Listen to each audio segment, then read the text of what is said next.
लोगोफोर दिनैनि बे गोदान मोनसे भिडिअआवहाय नोंथांमोनखौ गासैखौ बरायनो थालायबाय। लोगोफोर दिनै फैलायबाय नोंथांमोननि सिगाङाव बर'निनो मोनसे समनि बयजोंबो सिनायजानाय आरो बयजोंबो अनसायजानाय बर' सावथुन मुलुगनि फावखुंग्रि बिथां संगिना ब्रह्मनि सुंद' लाइफस्टाइल आरो बाय'ग्राफिनि सोमोन्दै आरो बिथांनि फेमिलियाव सोर सोर दङ, लोगोसे बिथाङा बबे समनिफ्राय सावथुन मुलुगाव फाव खालामजेननाय आरो बिथां संगिना ब्रह्मनि गिबिसिन सावथुननि मुङा मा, बेफोरनि सायाव नोंथांमोननि सिगाङाव फोरमायगोन। नोंथांमोना जायफोरा गोसो गुदुं बिथांमोना भिडिअखौ जोबजासिम नायलाङोब्लानो जाबाय। आरो भिडिअखौ जागायनायनि आवगोलावनो नोंथांमोननि सिगाङाव बुंना होखानाय जायोदि बिथां फावखुंग्रि संगिना ब्रह्मनि सोमोन्दै जाखिनि कालेक्ट खालामनानै मोनदों बेखिनिखौल' नोंथांमोननि सिगाङाव फोरमायगोन। जुदि बेयाव माबाफोर गोरोन्थि जायोब्ला गिबियावनो निमाहा बिग्रोनाय थाबाय। लोगोफोर फावखुंग्रि संगिना ब्रह्मनि रियेल एबा आबुं मुङानो जादों संगिना ब्रह्म आरो बिथांनि निक नेमा जादों माइनाव। बिथांनि जोनोमा जादोंमोन 1989 मायथाइनि 12 फेब्रुवारि खालि आरो बिथांनि बर्न प्लेसआनो जादों चिरां डिस्ट्रिक्टनि खासिक'त्रायाव। आरो दा संगिना ब्रह्मनि बैसोआ 35 बोसोर बैसोआव सोलिगासिनो।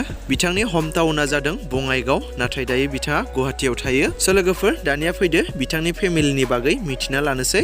बिथांनि फेमिलियाव दङ बिमा बिफा, बिदा फंबाय सासे, बिबाजै आरो बिबाजैनि फिसाला।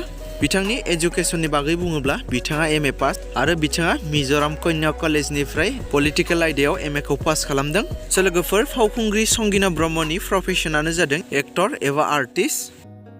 बिथांनि रिलिजन एबा धोरोमानो जादों हिन्दु आरो बिथांनि हबिसफोरा जादों एक्टिं, डान्सिं, फेशन डिजाइनार बायदि बायदि। बिथांनि बर' सावथुन मुलुगनि फेभरेट एक्टरानो जादों लिंसार बसुमतारी आरो फेभरेट एक्ट्रिसा जादों पेन्सि ब्रह्म आरो बलिउडनि फेभरेट एक्टरा जादों टाइगार श्रफ आरो एक्ट्रिसा जादों दीपिका पादुकन आरो फावखुंग्रि संगिना ब्रह्मनि फेभरेट कालारानो जादों ब्लु आरो व्हाइट आरो बिथांनि फेभरेट प्लेसआनो जादों गवा। लोगोफोर दानिया फैदो फावखुंग्रि संगिना ब्रह्मनि रिलेशनशिपनि बागै मिथिनोसै। बिथांनि रिलेशनशिपआनो जादों मेरिड एबा हाबा जाबाय बिथाङा आरो बिथांनि हासबेन्डनि मुङा जादों मुलुग बर'। बिथाङा सासे एक्टर एबा आर्टिस्ट लोगोसे प्रडिउसार। लोगोफोर दानिया फैदो फावखुंग्रि संगिना ब्रह्मआ बर' सावथुन मुलुगाव माब्लानिफ्राय फाव खालामजेननायमोन आरो बिथांनि गिबिसिन सावथुननि मुङा मामोन एबा बिथांनि फिल्म केरियारनि बागै सुंद'यै मिथिनोसै।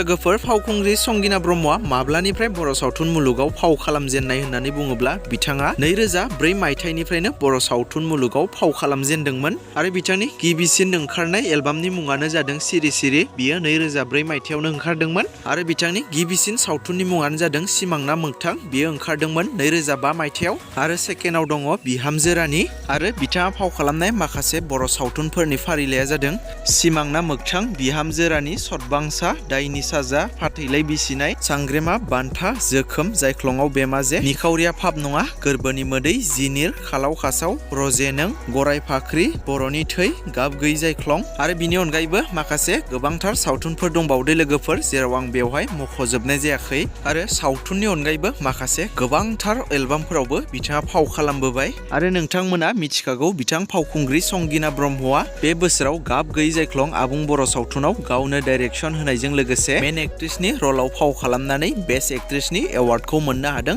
आरो बिथाङानो डाइरेक्सन खालामनाय बे गाब गैयै जायख्लं आबुं बर' सावथुनाबो 2024 मायथाइनि बेस्ट फिल्म एवार्डखौ मोननो हादों।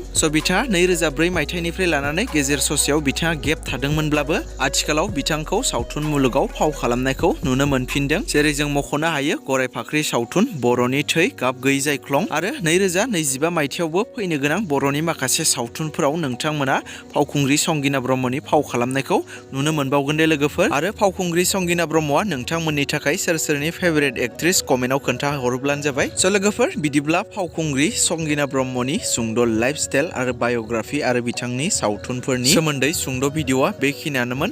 जोबनायाव भिडिअखौ नायनानै मोजां मोनदोंब्ला लाइक खालामदो आरो बेफोरबायदिनो माखासे बर' सेलिब्रिटिसफोरनि लाइफस्टाइल, बाय'ग्राफि आरो बर'नि माखासे फैनो गोनां सावथुनफोर, मिउजिक भिडिअफोरनि बागै आपडेटखौ मोनबाय थानो थाखाय चेनेलखौ साबस्क्राइब खालामनानै खाथिनि बेल आइकनखौबो अल प्रेस खालामना लायोब्लानो जाबाय।